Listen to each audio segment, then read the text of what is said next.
Welcome, everybody. Out of respect for everybody's time, we'll go ahead and get started. My name is Cesar Lara. I'm with the California Federation of Labor Unions, and we're the union of unions statewide, and we work really closely with our unions, which is United Food and Commercial Workers, and we're also partners with the state and EDD and other services that are provided for workers. And we just wanted to be able to facilitate this Zoom to give you guys as much information as you transition from EAZY into other employments, understanding how impactful this could be to anybody's life. And so just welcome to the Zoom. And for this next hour, we'll be having a number of presenters that will be presenting. We're going to go ahead and start with our partners from United Food and Commercial Workers, the union that represents you all here in California. I mean, here in California, but at your different locations. And so I'll send it over to Megan, where she'll be doing and giving you guys some information, also handing it off to the partners at UFCW 770, 324, 135, and Local 5. Those are the unions that represent EAZY workers statewide, and they'll be able to also give you some more information. And then we'll hand it off to our presentation we do at the California Labor Federation, and Lucas Cruz from my team will be doing that presentation. Then we'll hand it over to our partners in San Bernardino County that will be presenting, with a number of partners from EDD and Covered California and others that will be doing a presentation on the services that are available to everybody statewide. So you might not be from San Bernardino, but there's an equivalent location and office in your county that'll be able to help you. And after this call, we'll open it up for Q&A. And then at any time your union is available to connect you with any of the services we have here, or the partners that will be presenting will tell you where to access the information. So I'll hand it over to our partners at United Food and Commercial Workers. And Megan, if you want to kick it off and hand it off to the other business reps as you. Hi, everybody. My name is Megan Stanzak. I'm the workforce coordinator with UFCW Local 5. Just trying to spearhead this and make sure that we get all the information out to the members as much as we can. So just wanted to say that SACS has officially closed as of December 31st. That entity is no longer in existence after this date. All members should have received their final paycheck either through direct deposit or mailed to their home address by December 31st. Members' mileage rates will be paid on January 10th, since provisions related to mileage and reimbursement are not required to be paid out by the last day of work. If any members did not receive their final paycheck or direct deposit mailed to their home, please contact the company. We have heard that there's been some issues with the work app, so if you cannot reach that, you can also reach them at hr@ease.com. I'll put that in the chat below. Contact them to let them know that you have not received that so that they can remedy it. The new company is the successor to the Board of Changes and Complaints issued, and will continue to be obligated to defend itself at the board for the mileage complaints moving forward. As some of you guys are aware, the old company has not been amendable to any type of severance payout, unfortunately. Workers are not being offered to the workers that are not being offered a job with the company moving forward into 2025. We have done a couple of rounds of negotiations with all the affected unions, and they have not really budged on this topic. The old company is bankrupt and they have no money to pay out. The old company will keep their HR open for the first quarter in 2025 to resolve any issues related to outstanding pay, any issues with COBRA, or any other unresolved HR issues. Again, if you do need to connect with them, it would be hr@ease.com or through your work app. Also, if you have any open grievances with EAZE, please make sure you stay in contact with your rep for any updates pertaining to that, because they would be the person to best lead you on that. And like Cesar had said, we have Alec and Reggie from 770 as the reps taking care of those members. We have Sierra from 324. We have Joe from 135. I also have Devin, Kevin, and Lori on the call as well from Local 5. So if we have any questions at the end, those reps will also be able to help facilitate. Other than that, I'll pass it off to Lucas.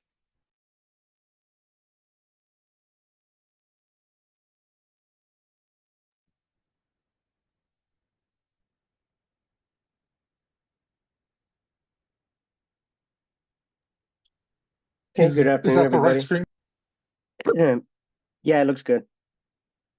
Good afternoon, everybody. My name is Lucas Cruz. I'm with the Workforce and Economic Development team here at the California Federation of Labor Unions. And today I'll be doing a presentation that we developed called When the Paycheck Stops. This is more so a kind of a reminder, when we're in this a situation where we're facing unemployment or any other issues, we really start getting into panic mode. We start trying to move and start figuring things out.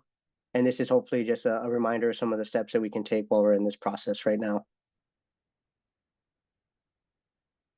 Okay, we're going to be going over some of the benefits that you can be going after. We're also going to be going over some budgeting things you can be looking at, and also job search plans. Okay. Next slide, Cessa. So we always start off by just reminding everybody that the world did not end. We say this because it feels that way, right? It feels like everything is falling apart. It might feel like there's some, you have outstanding bills that are piling up, whatever it may be. But it's just this reminder that this moment here is temporary, like any other hard situation, and it's something that we can get past. And it's just a reminder that we all have that power and capacity to be able to pull ourselves out of this, and it's just reminding that, this feeling is as though as they're rough, it's just temporary at this time. We're going to be going over some personal finances. So first and foremost, the job loss doesn't just affect yourself, it can affect your family and it can affect other people around you. And it's important to start leaning on your family for support. It's important to start, seeking any assistance that you might need outside of your family also. It's okay to feel upset, depressed, sad, frustrated.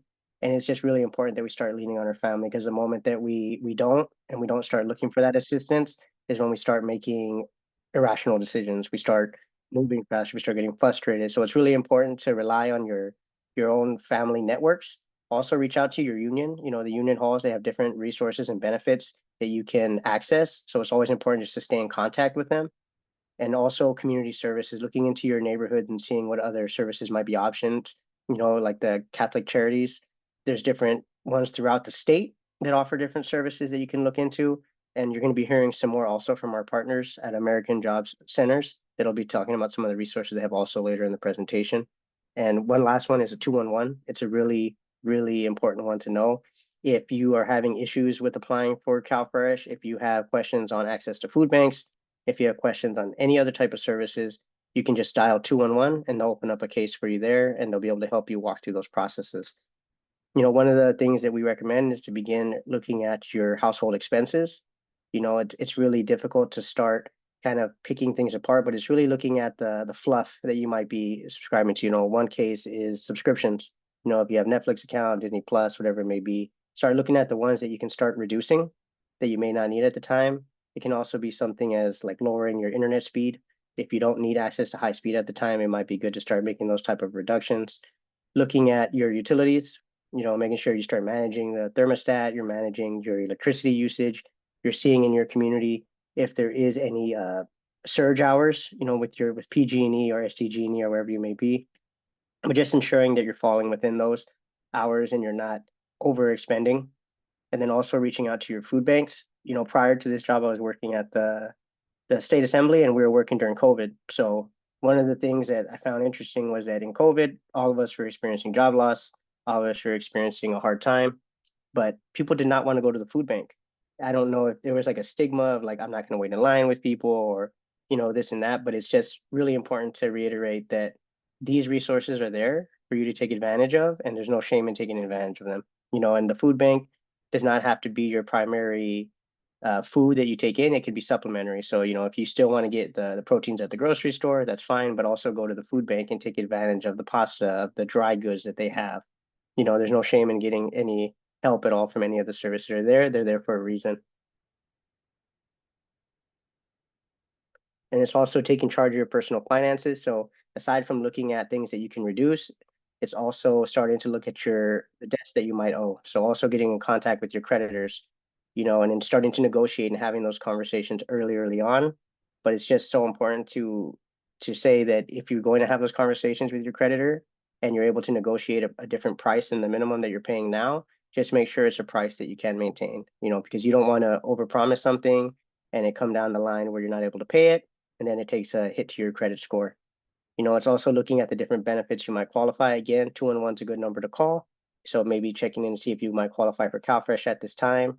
PG&E and SCG&E do offer programs where they're able to help depending on your income and lower your bill itself. So I'd look to see if you're eligible for those. And then also just start creating your own personal budget. Again, seeing what you do owe, what needs to be paid at what time, and just trying to find that balance and seeing if there's any other options you can take. Some county, like for instance, here in San Diego County, they do have a cash assistance program also that you can look at. And I'm sure other counties will have a similar program also. I'm also looking at other revenue streams, as you guys were at the work that you were doing there at Ease, just starting to think, what other skills have I picked up? If you're driving, maybe it's like, hey, can I start looking at Uber, Lyft, other income to come in at the time that's temporary? Can I look at maybe there's another job that's just part-time of delivery service? It's just kind of seeing what other ways you can bring in additional income. It's also looking at what assets you might have, in your house. Now it's like, do I have an extra car that maybe I can part ways with? Is there some other, maybe a TV, whatever it may be. But it's a hard conversation to have, and it's a really hard feeling because trust me, like if someone told me, hey, you might have to sell your Xbox, you might have to sell this, you're just kind of like, what? But it's important because it's temporary. You might have to go through the situation now, but again, down the line, you'll be able to get yourself back up to where you're at now. And again, it's looking at the financial assistance programs and any other nonprofits that might be in your area. And then creating a job search and an action plan. So again, it's now not only are you looking at what other skills you might have learned, but you're taking stock of yourself. You're seeing, okay, through these years, have I also developed any new communication skills? Have I organized time management? It's really having to sit down and look at yourself in a positive light and seeing what can I really offer to other places, and it's really, really introspective work that you have to start kind of looking at and saying like, what do I offer? But it's really important because once you start identifying what you can offer, you can start also thinking of what do I want? What type of work do I want? What type of job do I want to see myself in the next year or two? And it's start taking that stock and preparing for these interviews. The American Job Centers will be presenting later. They'll also talk about some of the interview assistance that they offer and resume building classes that they have. And it's also looking at potential job training and education that you can have access to. And again, that's something that they'll be covering later on in the presentation. And these are just some available resources for help. There's careeronestop.org that you can look at. It has some links there for job assistance, for state employment. There's also some government assistance. Again, you can look at USA.gov, and that's looking at, for us here locally, it'd be CalFresh with anything within the state. And then you can also look at other financial assistance programs, United Way, Union Plus, or any other community service agencies within the community there. That being said, thank you very much. And, I know it's a difficult time and I want to just ensure we're not trying to make light of this at all. And we wish you all the best of luck in your transition to your next job. Thank you, Lucas. Now I want to hand it over to Carmela, our partner at the San Bernardino County, that will do a presentation that's applicable statewide. So thank you. Hand it over to you. Thank you for having us. Caesar, did you want to put our PowerPoint up, or can you have Saul as the co-presenter because he has it up and he's familiar with our flow? So he can share his screen. Saul from EDD, you're on mute. But Yeah, he should be able to share. okay, But what's his name again? Saul. So, We'll get yours. Yeah. We'll get the other ones. No, I think these might taste better. These Okay. are the best ones though, but We're yeah, I'll can go ahead and mute. So okay. if you're not speaking, if you could just mute yourself. And then Saul, do you have access to share? I currently do not. Hold up. EDD, that's what it is. okay, we got to go back and get a pack. I think another pack. There you go. You should be able to share now. Yeah, got it. Thank you. Perfect. Thank you. So you guys, thank you so much for joining us. Like I mentioned earlier, I've been in your shoes and it's not fun, especially during this holiday season for sure. And mine was happened actually just before the holidays as well in November. I think it was after Thanksgiving.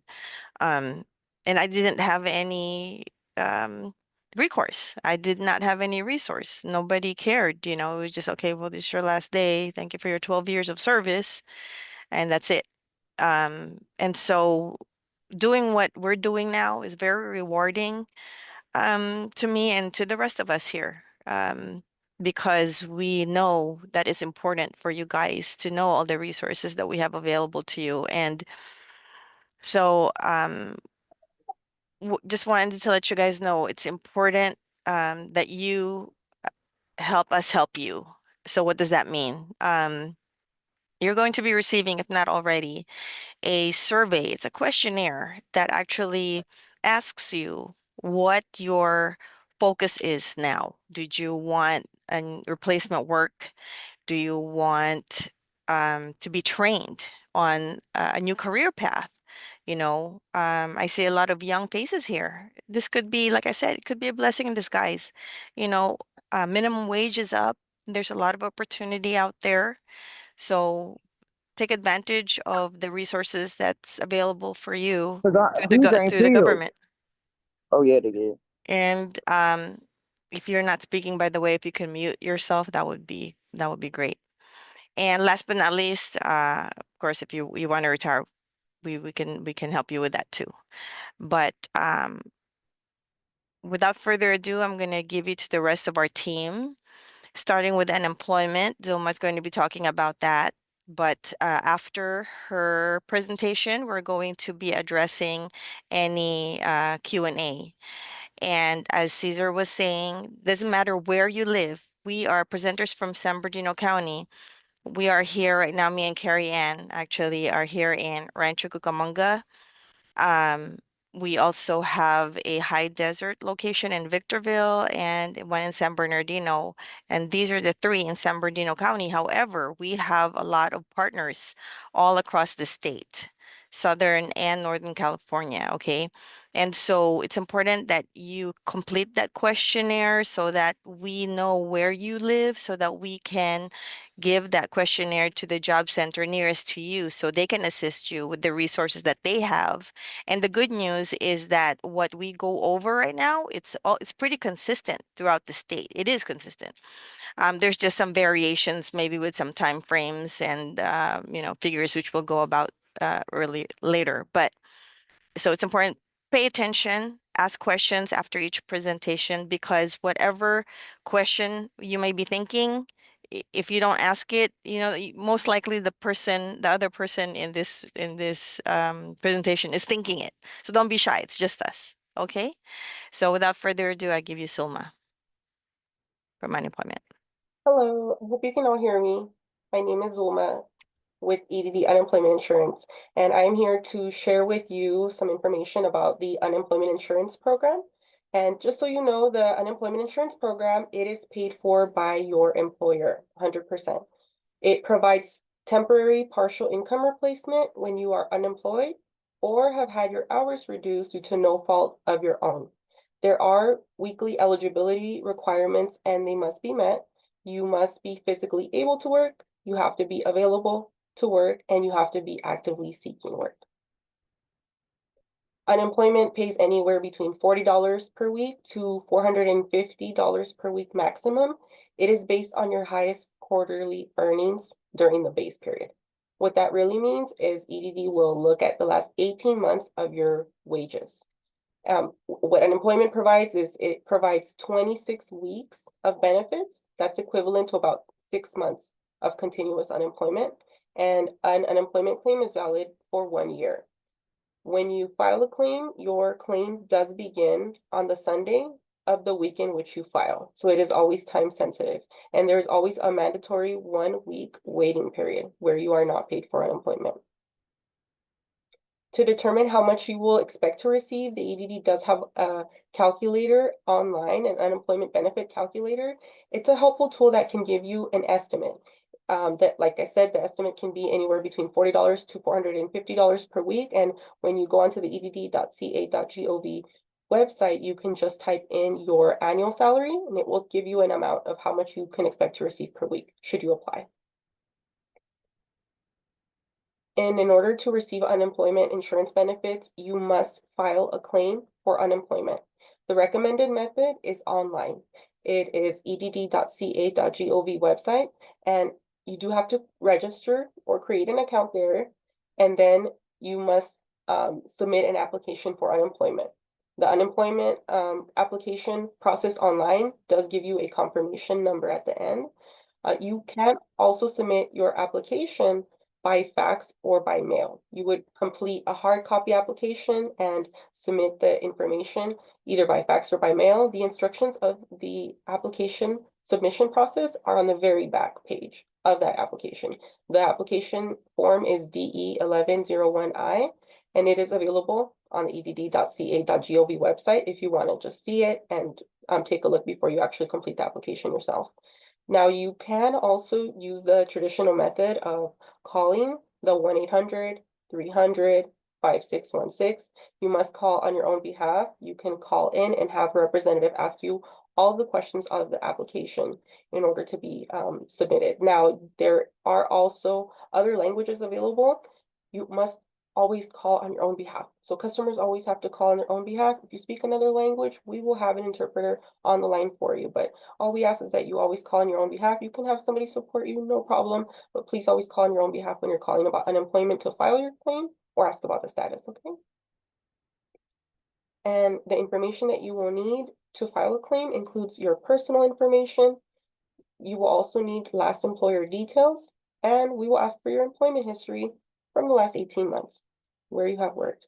Now, we also will ask you for identity documents, so you do want to have identity documents that are valid and not expired at the time of applying. And after you submit your application, you should allow anywhere between 7 to 10 days for processing, and EDD will absolutely mail you important information about the program within 5 to 10 days. Please read through everything that we will mail you and respond on time in order to avoid delays. We will also send you the first continued claim forms. The DE 4581 forms are required every 2 weeks. And please be sure that you do respond, like I said, on time. EDD will always give you written instructions, and we are talking about the postal mail when we're talking about mail, but also digital email that EDD will send you if you apply online. Certifying for benefits, what we just mentioned, in order for you to actually receive a payment for unemployment, you must answer eligibility questions every 2 weeks. The process of responding to those questions is called certifying for benefits. And there are 3 ways that you can certify for benefits. Online, the recommended method, where you would just submit your responses online every 2 weeks. You could also dial the telecert telephone number. It's available 24 hours a day, 7 days a week, and you would dial the 1-866-333-4606, and you also have the opportunity of submitting your forms to certify by postal mail.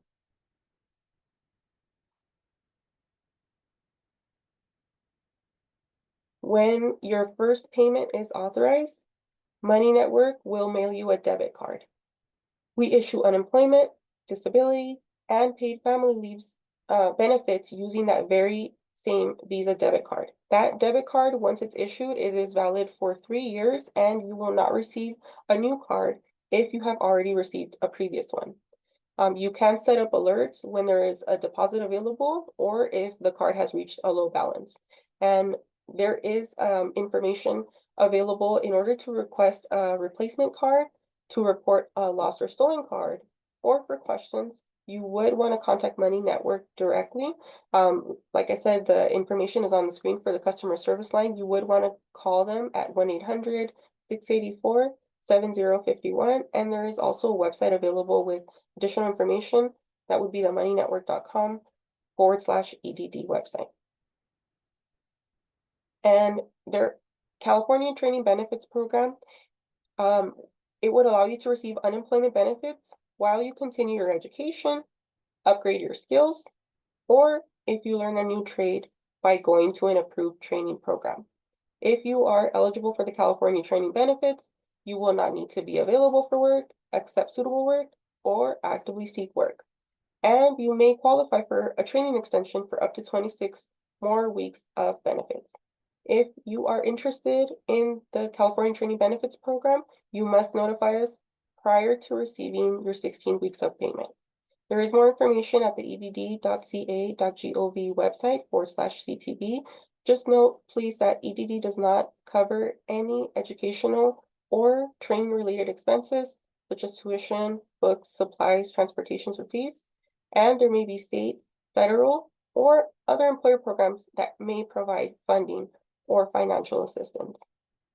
And this does conclude my portion of the presentation regarding unemployment insurance, but I will still stay here on the line if there are any immediate questions. But also, I do believe we have the next presenter coming up. I'm not sure how we're doing it, Carmela, if we're going to be addressing questions at the very end of our presenters. But I know we have more information next.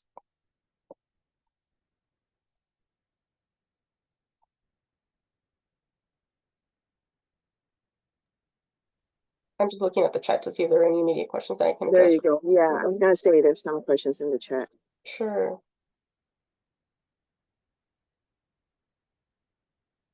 So the question, can employees temporarily off the schedule receive partial unemployment? Yes. You can request unemployment even if you are working partially. So if your hours were reduced less than 40 hours per week, you would want to apply, and you could potentially qualify. If you're working part-time, let's say at another job, you could still apply for unemployment if your hours were reduced less than 40 hours per week, and you would want to report it on your continued claim forms to EDD that you are receiving worker wages. And then at that point, EDD would issue you a percentage, not a total payment of the week.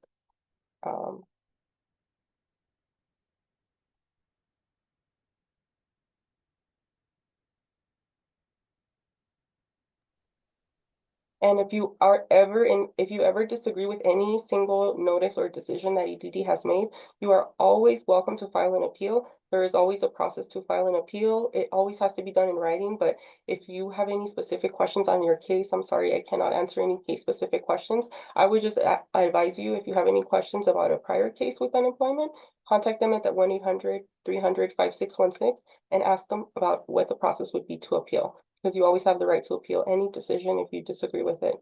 Okay, and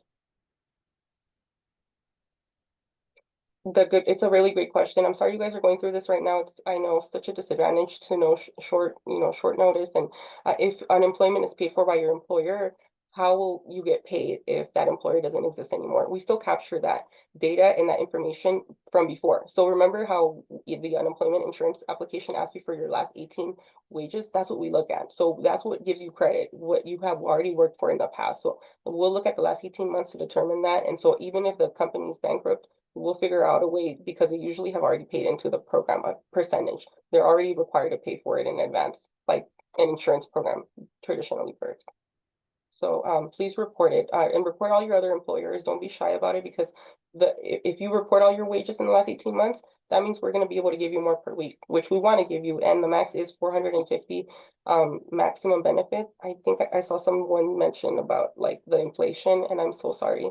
There are no plans to change that rate. We're asking, please rest assured, I'm bringing that up as well. It's a good question, but we don't have any plans right now immediately to change the 450 maximum rate. And can I get unemployment if I was part-time? Potentially. If you were working the last 18 wages, last 18 months, whether it was with this employer or any other W-2 employer, potentially you could be eligible. So I would recommend apply. If you have any doubt, please apply. Let EDD do the paperwork for you. All you have to do is submit that application, and we'll let you know in writing what that outcome will be. Really great question. This is a great segue actually about how to get training benefits and improve my skills. We'll go over that. The next presenters will be speaking on that. What EDD unemployment does is we can only grant you an extension of your benefits. Let's just say if your 6 months of benefits have already been used and you're starting a training program, then at that point, you would want to report to EDD, hey, I started a training program, and at that point, we could potentially extend your training, your benefits. So it's the weekly benefit amount that would be extended. We don't pay for any training costs, but there are other programs that definitely can assist you, especially right now. We're here because you're unemployed through no fault of your own. So take advantage of this.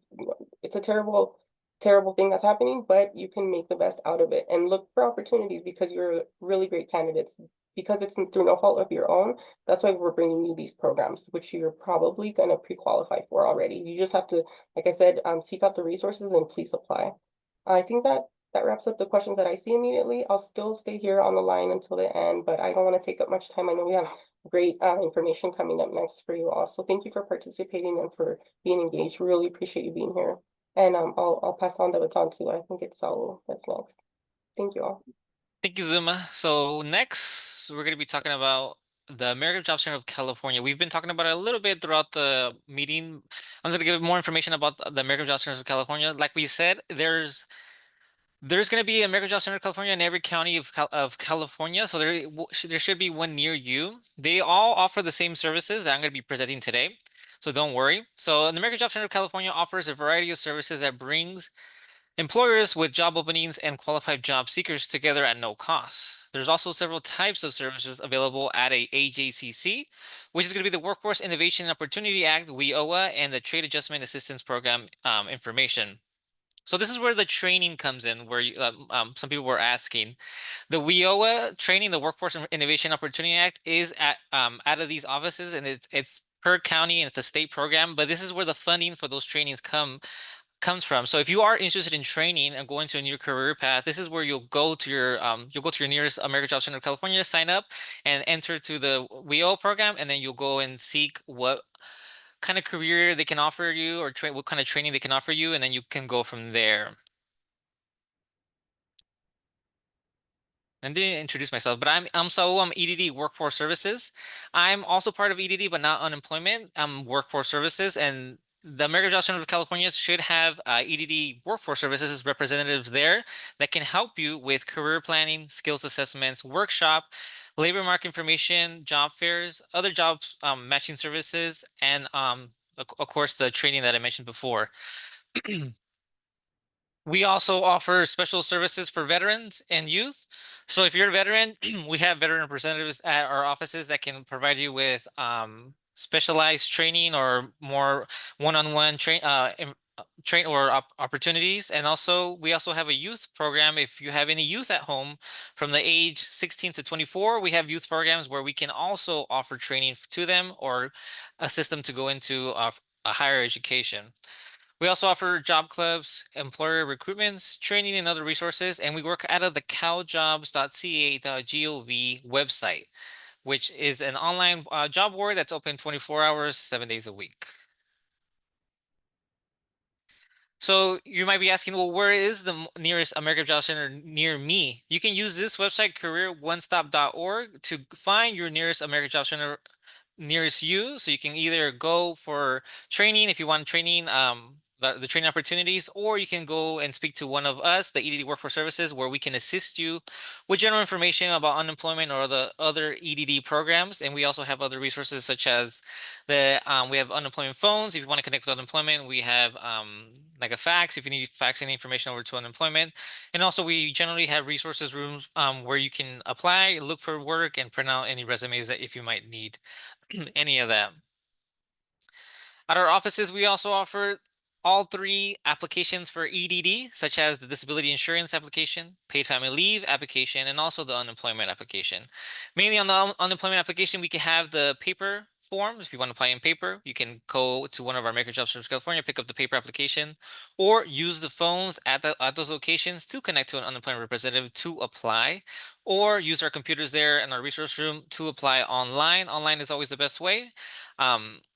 And overall, we're just there to guide you and assist you the most we can. Unfortunately, we don't have direct access to your claims, but we should have general information and general guidance on how to appeal, how to submit documentations, how to connect you, or any information or any trouble, really, if you're having with the EDD process. So you can go to any of those job centers there. And that's about it for me. Does anyone have any questions for me? Let me see, chat. You can unmute yourself, guys, and ask the question. Or type your question in the chat. And just to leave off a little bit, so Zuma talked about the CTB program, the California Training Fee Benefit Program. If you are enrolled into one of these WIOA programs, the training opportunities, that is a government-approved training, which usually will grant you into the CTB program where you can collect unemployment while receiving training. So it's a great opportunity if you were thinking of going into a new career or learning something new. You can stay on unemployment and not need to look for work while being trained into a new career. And it can potentially extend your benefits for a whole year instead of 6 months. Alrighty, if no questions, gonna pass it over to Jason for Covered California. I have a question. Go ahead. Yes. How long are these training courses usually? Are they 6 months, a year, 2 years? So it's going to be vary because it depends on what you want to go into. So I'll just name some popular ones in our area. It's going to be like HVAC, welding, truck driving, nursing, cybersecurity. So it just depends on what you're going in or want to go into and what you are registered to. And then it's going to depend on the course. Because the trainings are not at the American Job Center. They're going to be with colleges in the area or like universities that offer that program that are in the WIOA program that can kind of assist you financially to get those trainings. And I believe they're going to be going a little bit more into the WIO program a little bit later on as well.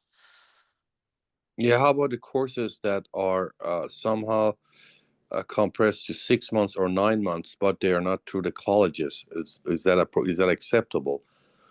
So yeah, it varies so much because there's so much opportunity through the WIO program. There is a online directory where you can look to see if what you're specifically looking for is in the WIO program where they can offer it to you. So right off the bat, I can't tell you yes or no, the course is going to be 6 months or not, because it depends on what you're looking for exactly. If you want to be a nurse or you want to be a welder, it depends on the occupation, and also depends on the school that's offering and how they conduct those trainings. So it varies greatly. That's why I do encourage you to go to your American Job Center or you can call them and inquire about the specific occupation that you're looking for to see how long it is. Is it in the WIO program? And then what's the expected time to complete it? Okay, thank you. No problem. All right, no other questions? You have the floor, Jason. Hi, everybody. My name is Jason Valle. I'm a licensed insurance and financial advisor, and I'm going to cover the process of how to apply for medical insurance after you faced a layoff. So for the majority of you guys here, right now, it typically actually doesn't matter whether you had the insurance through your former employer or not. Right now, it's the open enrollment window still for Covered California, meaning if you're in a situation where your family needs medical insurance, you can actually enroll right now through the Covered California program. That program will automatically screen your family for both Covered California and Medi-Cal and see which program will grant you the most benefits. The income that's used to calculate Covered California is actually the income paid to you in 2025. So because I was understanding the majority of you guys faced a layoff at the end of 2024, your income calculated will not take any of that income into consideration. So essentially, you'll be able to apply with just your unemployment benefits moving forward, which will most likely grant the majority of you guys some assistance or even more than some assistance when it comes to getting help for your application for insurance. As far as what the process looks like, it's pretty simple. You can either do it online at coveredca.com, or if you want to get assistance to get this taken care of, we offer both live in person and Zoom meetings through our agency. We have several offices in the Southern California region, but I will say probably about 95% of people nowadays are doing it via Zoom and via phone. Our direct phone number is 866-758-8377, and I'll put it in the chat box once I'm done too, so if you guys have questions. But it does not cost you anything whether you need the help to get the insurance, whether you go through us or if you do it on your own.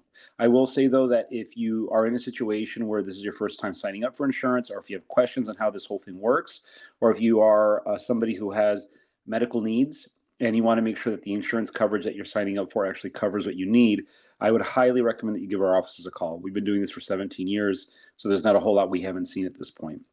That being said, the questions that are going to be asked are going to be what are going to be the age of everybody who's applying in your household. Household means anybody who's on your tax return, somebody you're either married to, domestic partners with, or you're claiming as a dependent. Could be an adult dependent or a minor dependent, doesn't matter.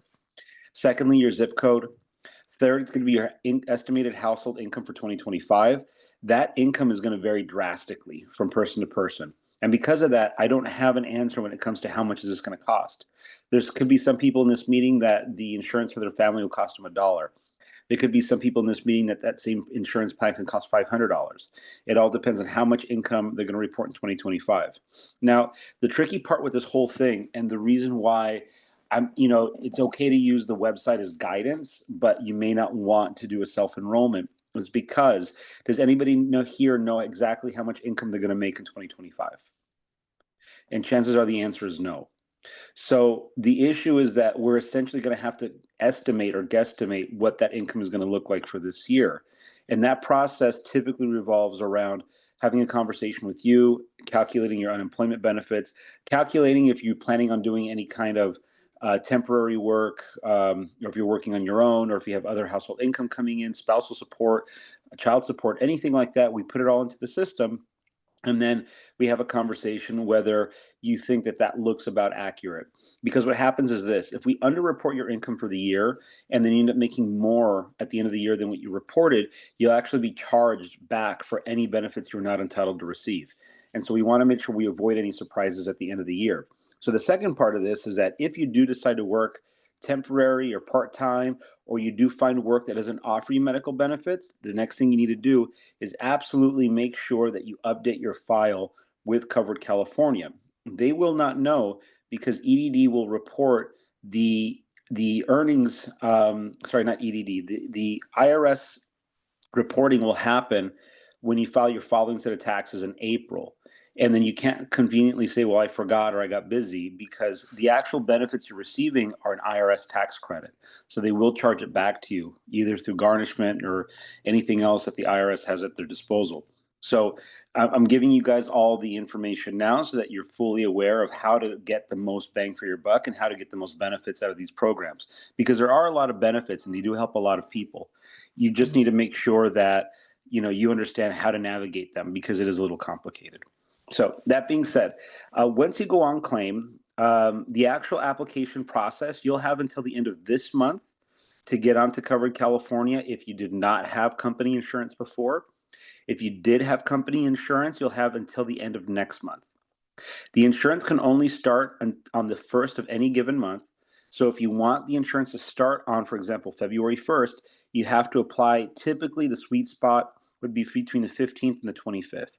That gives you enough time to make sure that your application is in good order. It gives you enough time to make sure that if there's any issues and you get assigned a doctor and you get your card and all that stuff, it gives you plenty of time to do all that stuff. So that would be your sweet spot. You want to apply the month prior because, again, the insurance starts on the 1st. You can also cancel your insurance at any time. If you cancel by the 10th of any month, the insurance plan will cancel by the end of that exact same month. If you cancel or call in after the 10th, you will be required to pay premiums on that plan until the end of the following month. So if you find a job that offers you work but no benefits, you can stay on Covered California. So can your kids and so can your spouse. That's not a problem. You just have to report the change of income. Finally, when it comes to Covered California, in the state of California, if you decide to go without insurance, and the first thing is that in those 60 days elapse, meaning that the first 60 days of your open enrollment coverage, you did not sign up for any type of insurance, you are not allowed to sign up for Covered California at a later date this year. Essentially, if you have any medical expenses, unless you're Medi-Cal eligible, you will be fully responsible to pay those medical bills. Secondly, if you decide to go without coverage for 60 days or more, the state of California will charge a penalty on your taxes, and that approximately is about $800 per adult. So that'll be charged to you when you file your taxes at the end of next year. So again, I'm not here to scare you guys into anything. I just want to make sure that everybody's fully aware of what the law states so that you guys can navigate the situation to the best of your ability. Again, if you have questions when it comes to the insurance, the phone number to reach our agency is 866-758-8255. 8377. And my name is Jason. And before I get into the 401k aspect of everything, does anybody have any questions regarding what I just covered regarding the insurance? Would you repeat the phone number again? Sure. And I'll go ahead and I'll put it in the chat box too. But that's 866-758-8377. Again, 866-758-8377.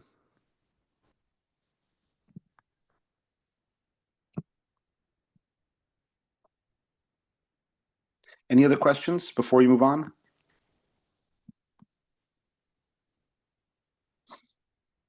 Okay, I see some messages here. Okay, these look like EDD questions. Okay, so if there's no other questions, I'll go ahead and I'll move on to the retirement plan. Now, did you guys receive a retirement plan when you were working at your current employer? Or did they offer you guys a retirement plan? And I'm sorry if I'm asking some questions because as you all know, this was planned, under very short notice. So normally I'd have these questions prepared ahead of time, but I just want to make sure the information is direct to what you guys need. So there is a retirement plan. Do you know who administrates that plan? Is it like a Fidelity or ADP or Mass Mutual? If anybody can give me the info.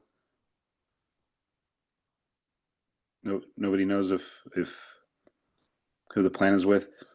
Okay, so I'll do this. I'll go ahead and I'll give you guys generic information regarding retirement plans and what the law allows you to do. And that way you have some general basis as to what to do.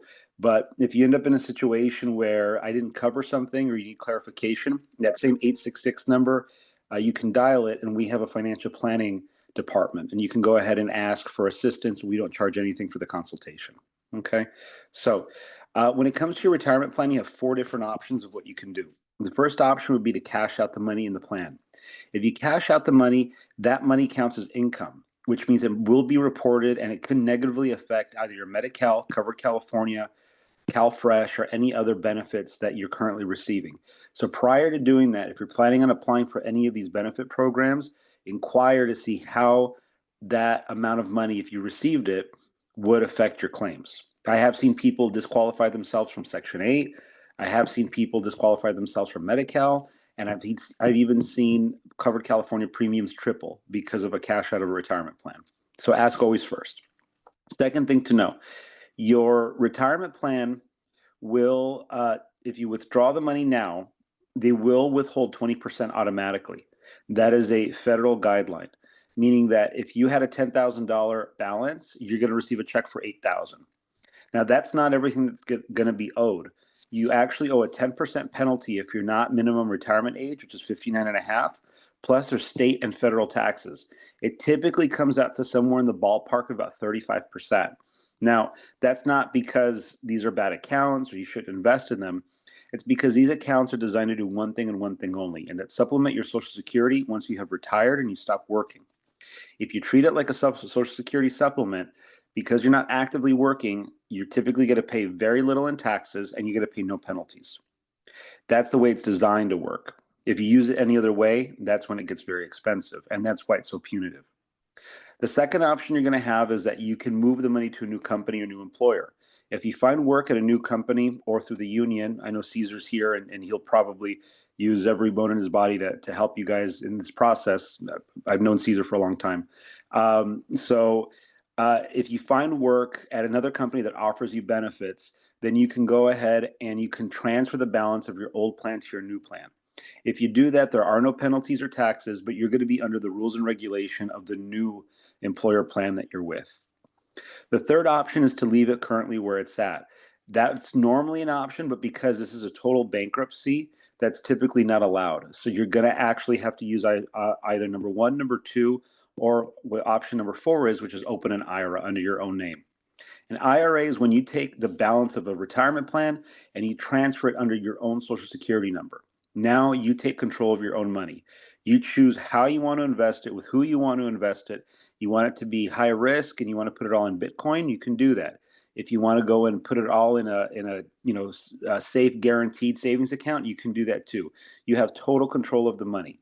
Be very careful about contracts. Be very careful about commissions and things that get paid, because unfortunately not everybody in this industry is quite honest. But when it comes to your IRA, if you roll it over, the money now travels with you wherever you go, and you're not charged taxes or penalties in doing that rollover, and you can dictate when you want to access that money. The nice thing with the IRA is that if anybody here is thinking about going back to school, you can actually take out money from your IRA for higher education expenses, and it is not charged the penalty regardless of your age. And you can use that money for yourself, your spouse, or your kids. So if you currently have a child in college that you're having to make tuition payments for, you do an IRA rollover, you can continue to make those tuition payments without the penalty. Also, if you need help paying for covered California insurance after a layoff, you're also not charged the penalty when you withdraw from an IRA. So there are some advantages. As I mentioned before, we've been doing this for 17 years with the dislocated community. So we're very familiar with all the laws and everything that takes place and with somebody in your situation. If you guys have questions, I already put the information in the chat box, the 866 number. Feel free to reach out. We're a resource for you guys. We do not charge anything for consultations, and we do not charge anything for enrollment for insurance. We get paid directly by the insurance company to do this work on behalf of you guys. So if you have questions, let us know. Otherwise, we'll turn it back over. If you guys have questions, I'll stick around as well. But thank you for your time. I think I have a question. Go What ahead, about Bjorn. if you try to roll over to a previous, like I have a 401k with a previous employer, can that just roll over to that previous employer? Typically not, because you have to be active to roll into an employer plan. So usually what you'd want to do is open an IRA and roll this new plan and the old employer plan into the IRA. The difference is that with an IRA, you can still contribute. So let's say you started working at a company that didn't offer you retirement, you could still put money into that IRA and you can still get the tax deduction and all the benefits of having a retirement plan. If you did it at an old 401k, you're not allowed to make deposits anymore. So Oh, you're not. no, so that's the issue. So typically what you'd want to do is that you open an IRA and then that becomes your retirement plan just for Bjorn, just under your name. That's it. Okay. Okay. Okay. Anybody else? Jason, there's two questions in the chat. Looks like Austin asked, what was option number 1? Can people do this even after January 1st? Yeah, cashing out. So again, unfortunately, guys, and this is more credit to Carmela, San Bernardino's team, Saul, Caesar, for putting this together in such a short period of time. But typically, we're given a little bit more detail about the plan. So I'm kind of shooting from the hip out of experience on this one. When it comes to cashing out with option number 1, it's most likely that the employer is probably sent a notification to let you know you have X amount of days, typically it's 60, to either cash out, roll over to an IRA with the money that you currently have in the plan. If you do not do one of the two options on your own, then the company, depending on who the administrator is, may forcibly roll you into an IRA of their choosing and or forcibly cash you out and charge you the penalties and taxes. So what I'm getting to is that you want to, unfortunately, because of the circumstance, you have to make your move sooner than later. And that's just the reality of the situation you currently find yourself in. Hopefully that answered the question. And I'm just double checking that, David, I feel like that answered your question. So there's this additional question. So it is an option to move my retirement money into my own investment accounts instead and avoid the income reporting issue that way. As long as it's a traditional IRA, then yes. If it's just a general brokerage account, like if you have an account with E-Trade or crypto.com or Coinbase or something like that, then no, it must be an IRA account.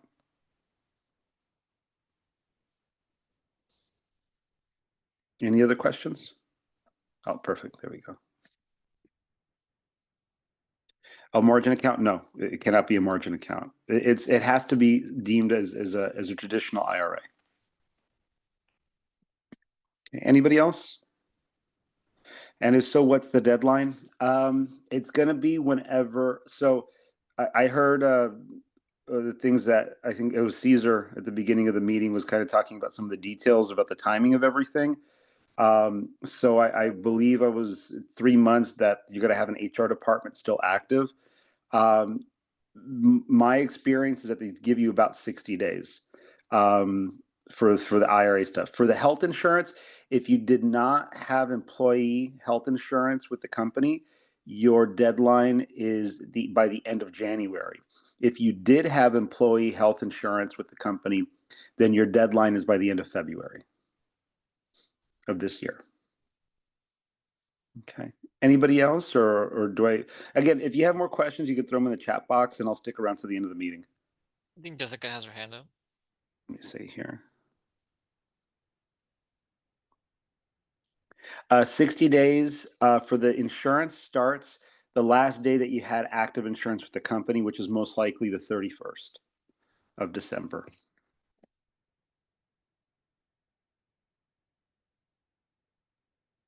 Jessica, you can go ahead and unmute yourself and ask your question. Yes, my question is actually, does it have to be a IRA or can it also be a Roth IRA? So if you had pre-tax money in your retirement account, which 95% of people do, then you can roll to a Roth IRA, but a Roth IRA is an after-tax account. So you would then be charged for every dollar that's rolled into that account at your current income rate in order to convert the money from pre-tax to after-tax. So I would say in 90% of cases, most people will take a regular retirement account, like a 401k, and they'll roll it to a traditional IRA so that they don't have to pay the conversion tax. You can do it, but I would highly suggest you talk to a CPA or a tax advisor prior so that you understand the tax implications of that move. Well, I only ask because isn't it also if you ever do take out the money, even in retirement, you'll still get taxed on it, but then you'll get taxed at the current rate when you do take it out. So taxes with a Roth IRA, you're not charged taxes because you pay them up front when you take them out later. With a traditional IRA, you're charged at your tax rate at retirement. But again, the idea being if you're retired, you're not actively earning an income, so your tax rate should be a lot less than it is, when you're actively working.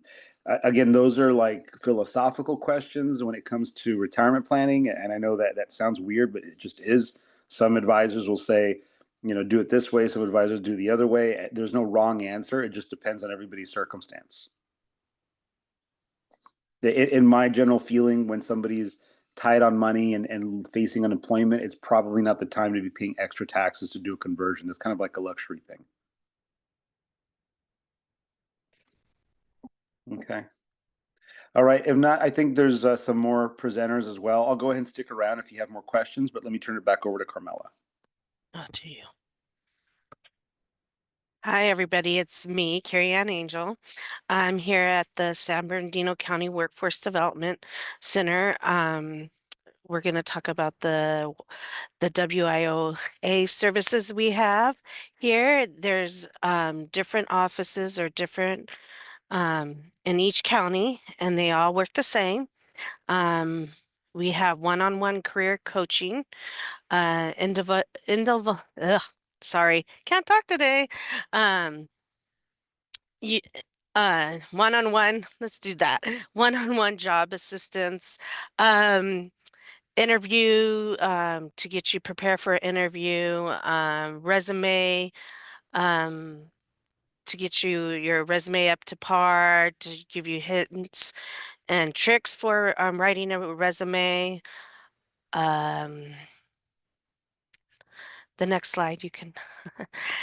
And then we do training, and depending on, we have different grants. So for you guys, it's going to be called a dislocated worker, and there's more opportunities in this grant,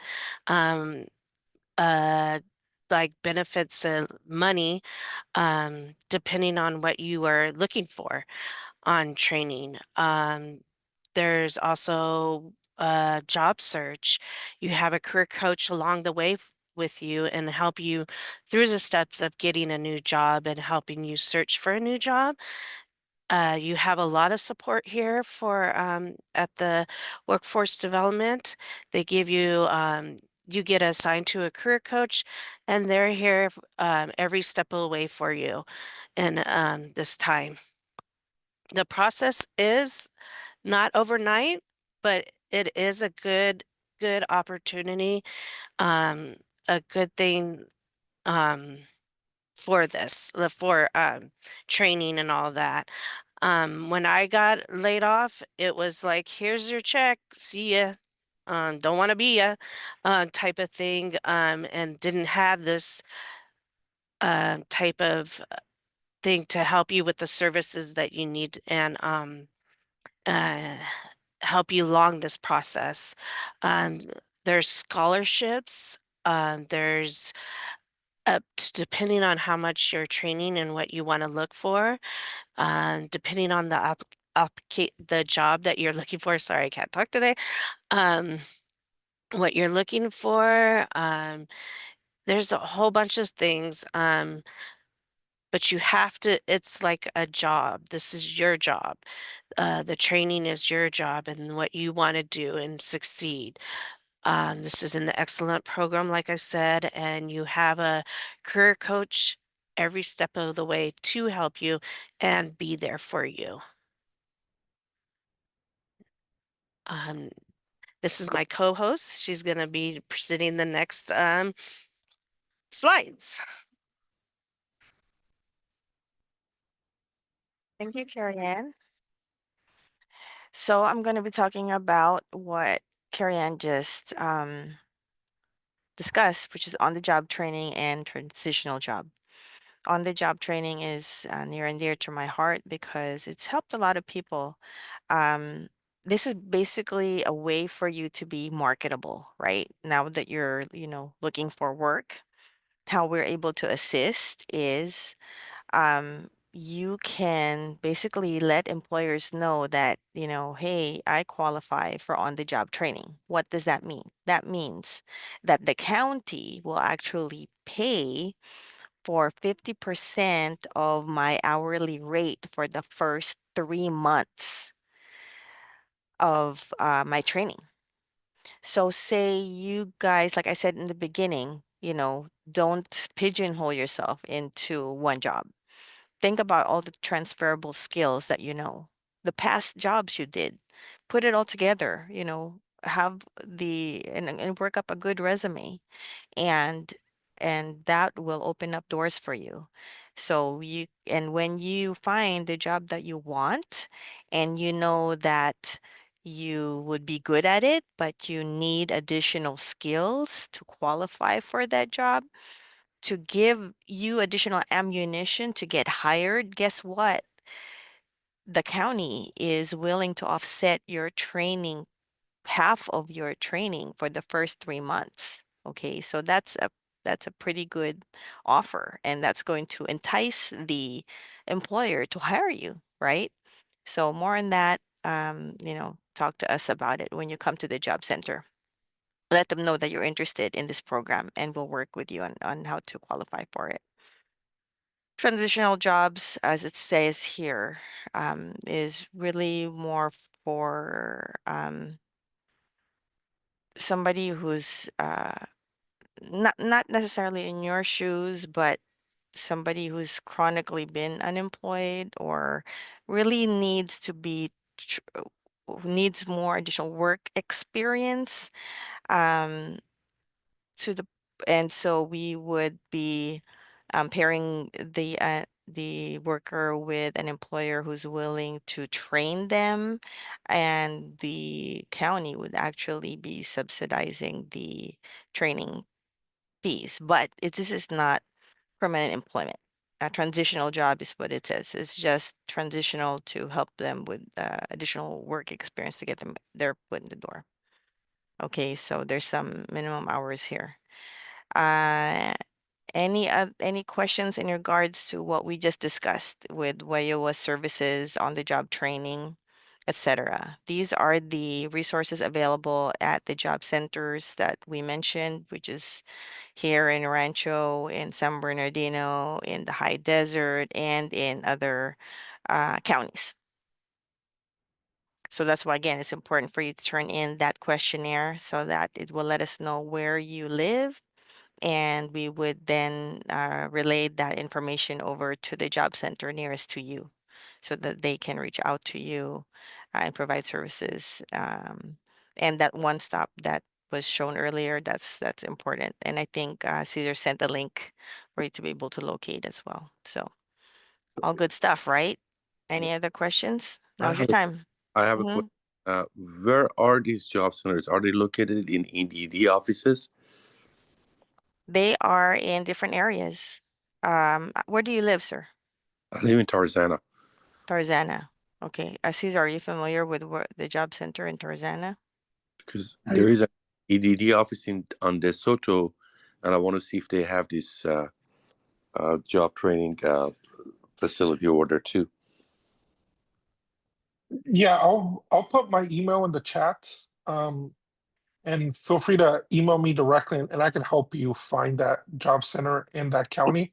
And this option is available for anybody on the Zoom, and also Megan's information is there, and so she could connect you with the union that could also connect you with the job center in your respective county. Okay, thank you.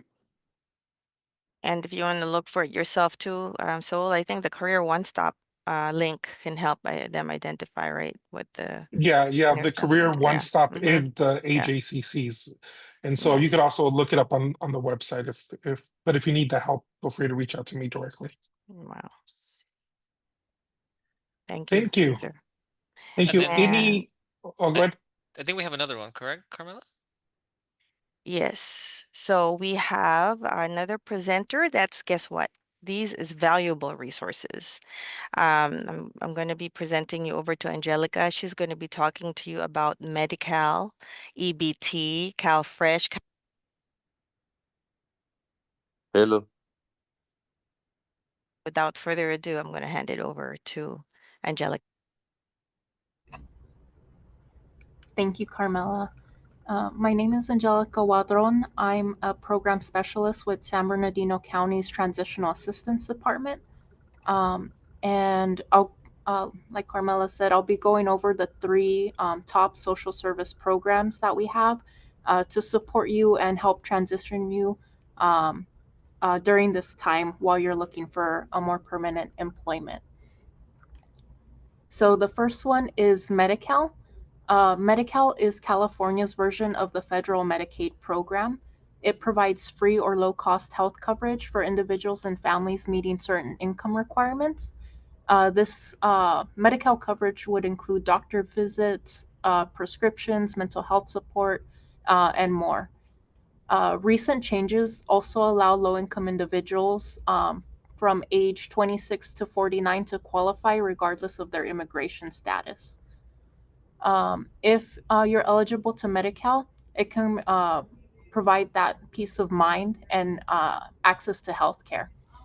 In San Bernardino County, we have a couple managed healthcare plans. We have IEHP and Molina Healthcare.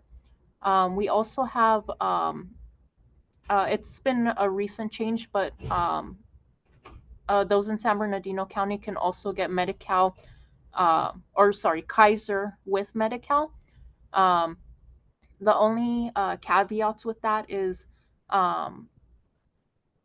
you must meet certain criteria. So you would have to have been a prior Kaiser member in the last 12 months, or you have a qualified immediate family member that is currently with Kaiser. So that would be a spouse, domestic partner, a dependent child under the age of 26, a stepchild under the age of 26, a disabled dependent over 21, a parent or step parent, or be a parent or step parent of a beneficiary that's under 26, a grandparent, guardian, foster parent, or other relative of a beneficiary under 26.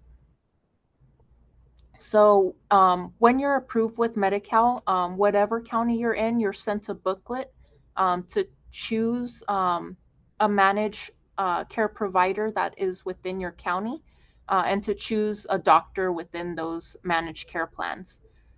If you do not select a managed care plan, usually within 30 days, the state will choose one for you.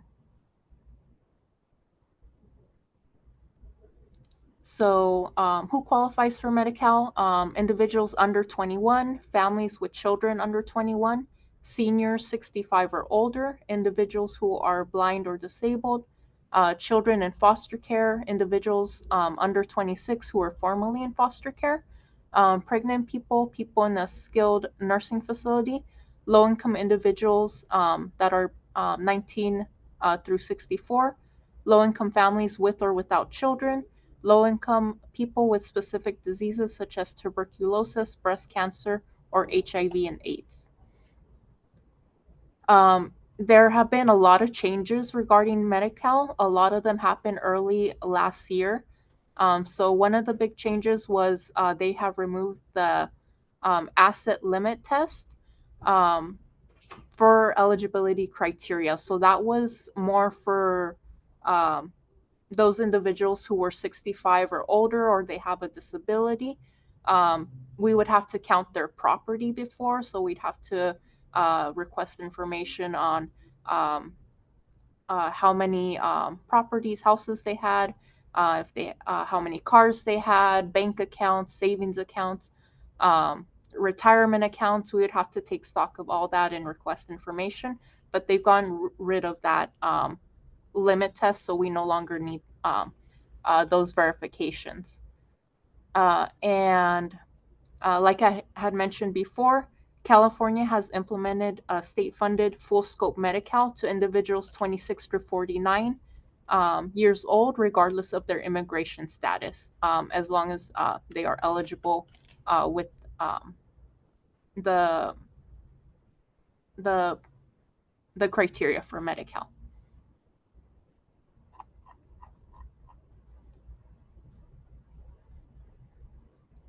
And now we're going to move on to CalFresh.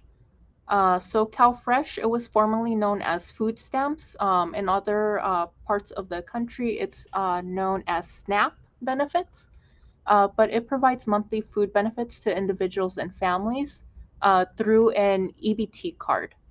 So these benefits can be used at grocery stores and farmers markets. Eligibility is based on household size and income. And there are a lot of benefits that you can get here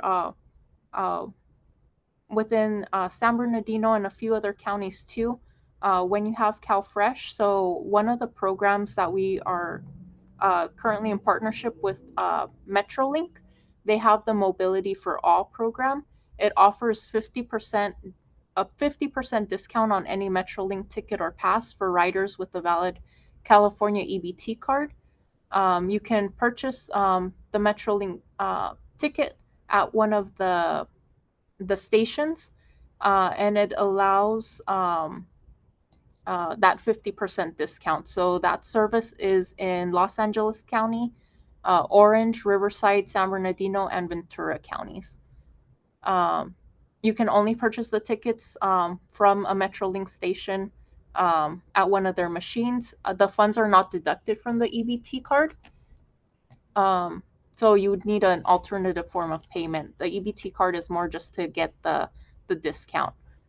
But for CalFresh, I think it was mentioned earlier in the presentation. There's like with food banks, a lot of people don't like going to them. CalFresh also has a similar stigma, but this is a benefit for everybody. It's a nutrition program. And so when you need to buy these healthy foods and you qualify for CalFresh, I definitely recommend if you qualify for it, apply for it and use it. That way you can continue eating nutritious food, being able to prepare nutritious food for yourself and for your family. And here is a breakdown of some of the eligibility factors. So for CalFresh, it is determined by your monthly gross income and your household size. So if you were a household size of 1, the income limit would be $2,510, and then so on, depending on how many are in your household. So the size of your household and your monthly income determines how much CalFresh benefits you will get each month. The less income you have, the more CalFresh benefits you have. So right here, you'll see that if you're a household of one, the max amount is $292, but that's you would get that amount if you had zero income coming in.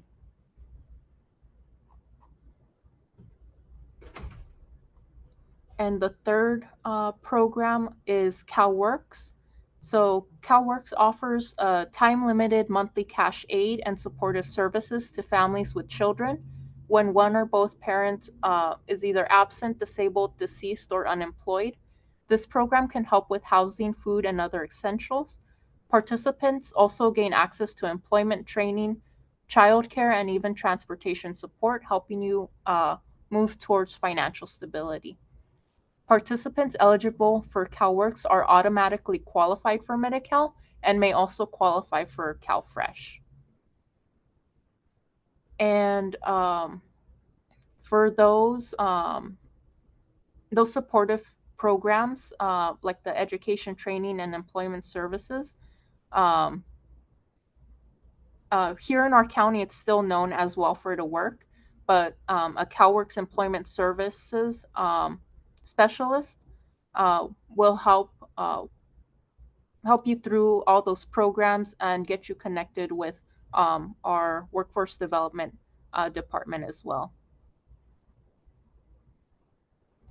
And here are also the income limits dependent on your household size. So if your household size of one, the limit is $899, and the amount of CalWorks cash benefits you may be eligible for.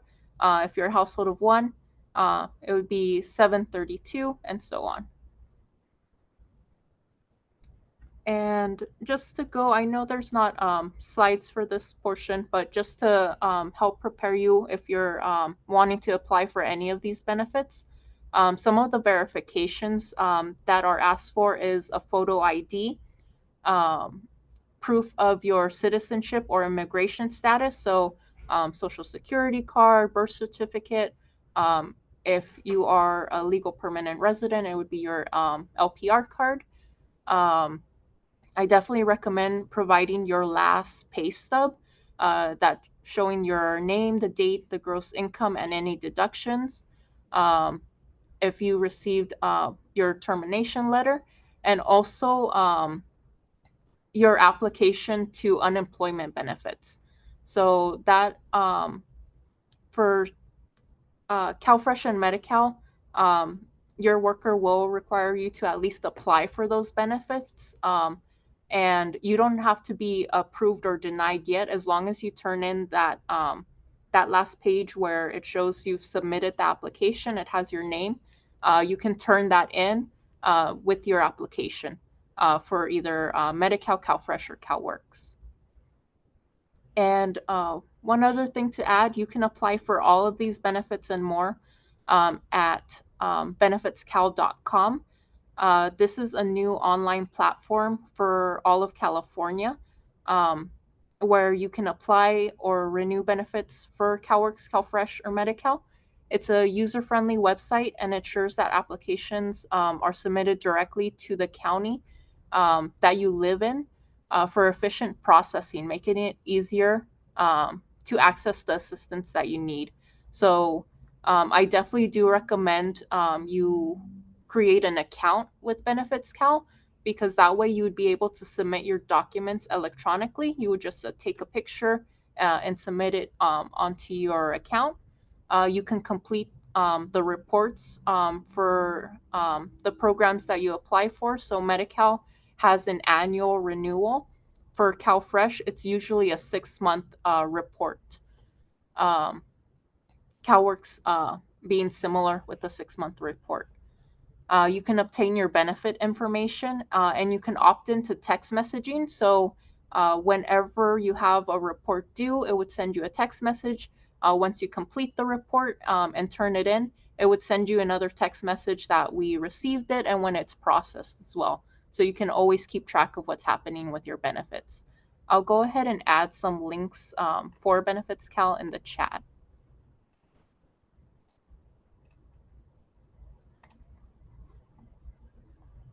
But are there any questions about any of the 3 programs that I went over?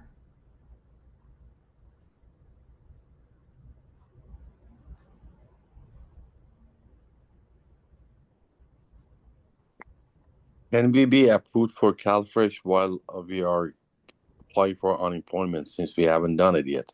At least I haven't done it. Yes, you can still apply for CalFresh.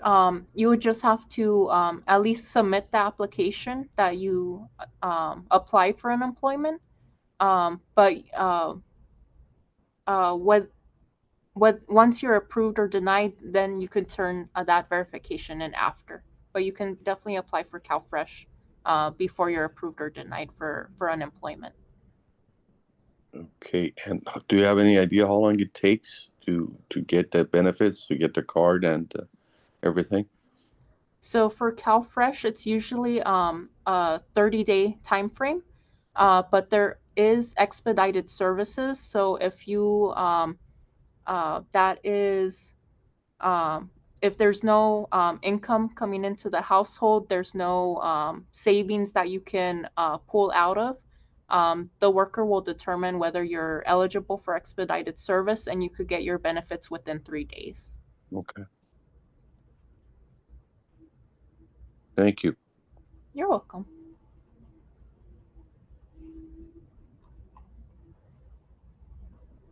Thank you. Carmela, is that the last presenter, I believe? Yes, that's it. Thank you so much, Angelica.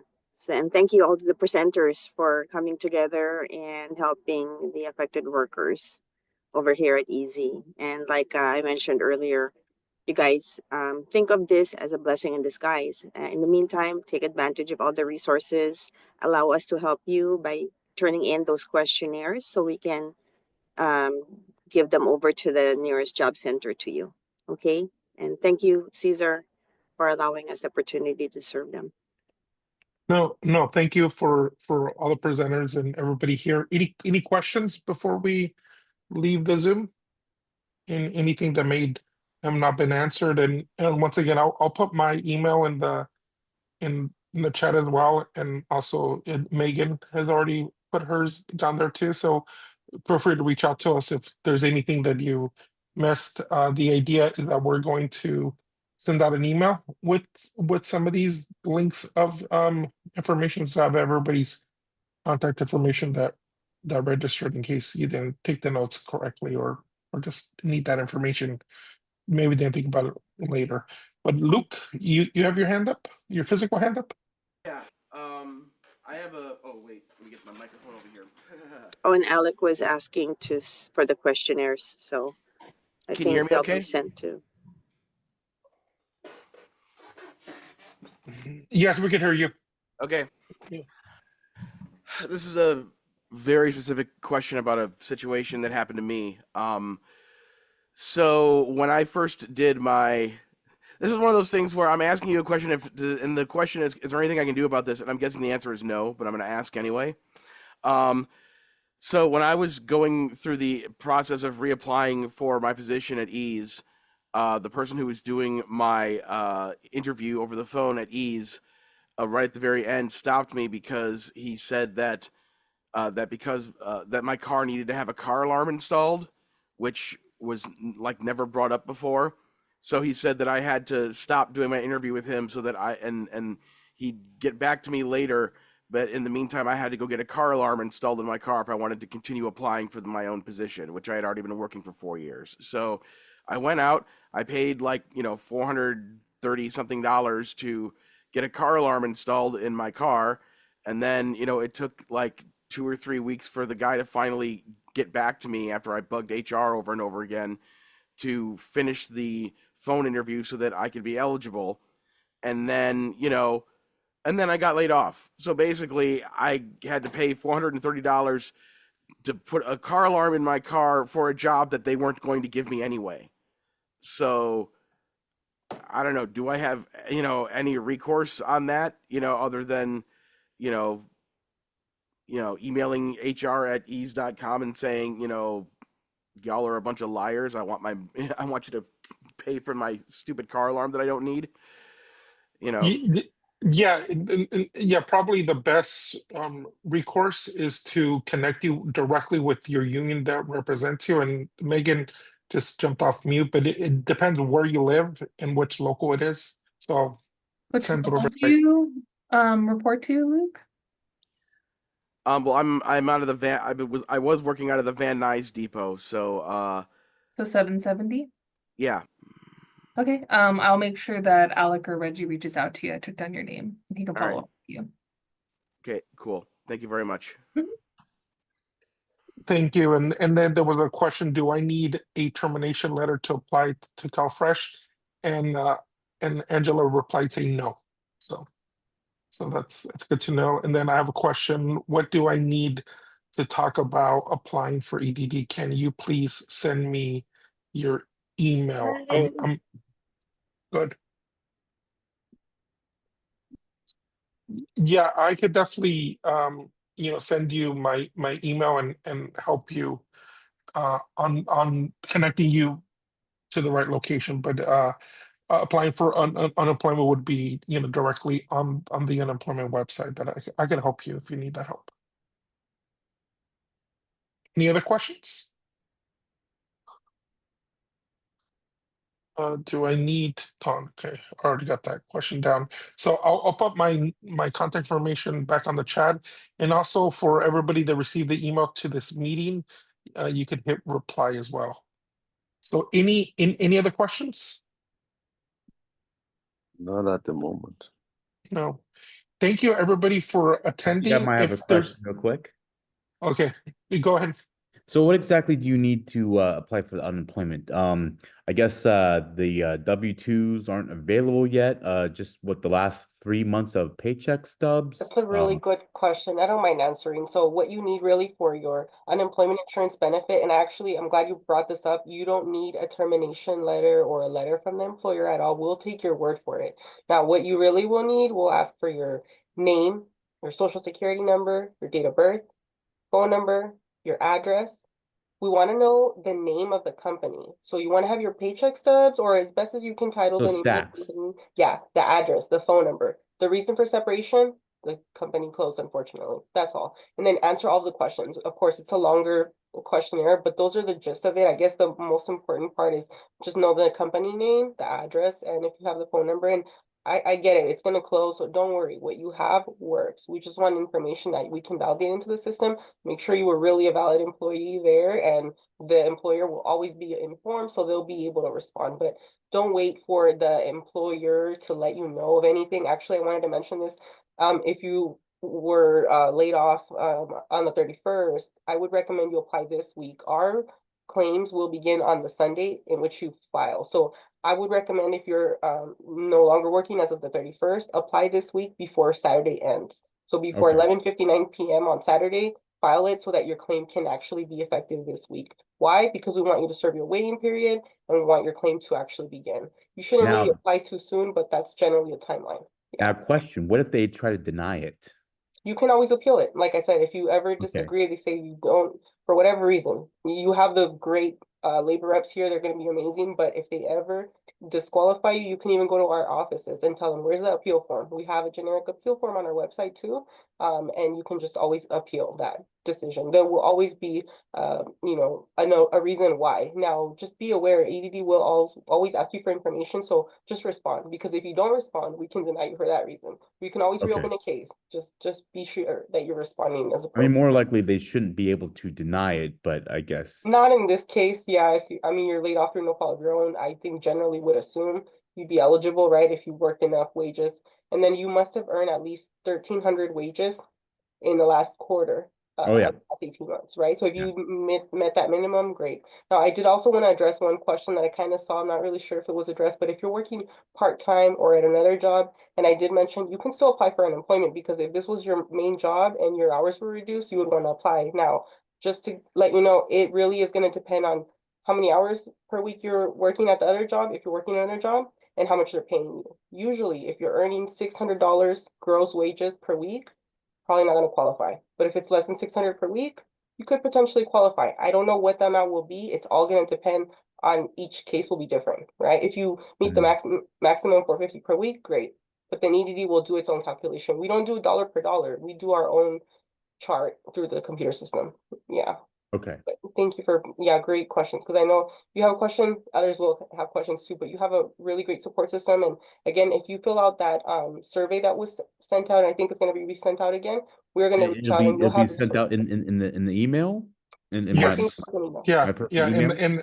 and the email that you registered for this meeting, I'll be sending that information out, and it was really good questions. And once again, if you apply for unemployment and that issue comes up, contact your union, since they'll have that information and be able to Okay. help you in regards to if the company says something different than what the reality is, contact your union. And also in this email, you will have like links to everything that you talked about in this presentation. Yes, like links to unemployment covered California and the other links as well. Yes. Okay, like benefits, Cal, like pretty much everything that you guys discussed. I am more than happy to attach a PDF of the presentation that was done, and so Okay. whatever information was shown on the screen, you'll be able to capture it that way. Okay, excellent. Thank you. Thank you all. You're not alone, okay? Thank you all. Thank you. In any other questions before we close the Zoom? Not seeing any. Thank you, everybody. You have our contact information. Feel free to reach out to us. Feel free to reach out to the union. I'll be sending out an email with this information most likely tonight or tomorrow. There is another Zoom at 6 o'clock with the same information. Actually, we're going to use part of the recording of this event. But if you have any friends that worked with you that weren't on this Zoom, feel free to reach out to them and they could register and join us at 6 o'clock. So saying all that, thank you everybody for being here.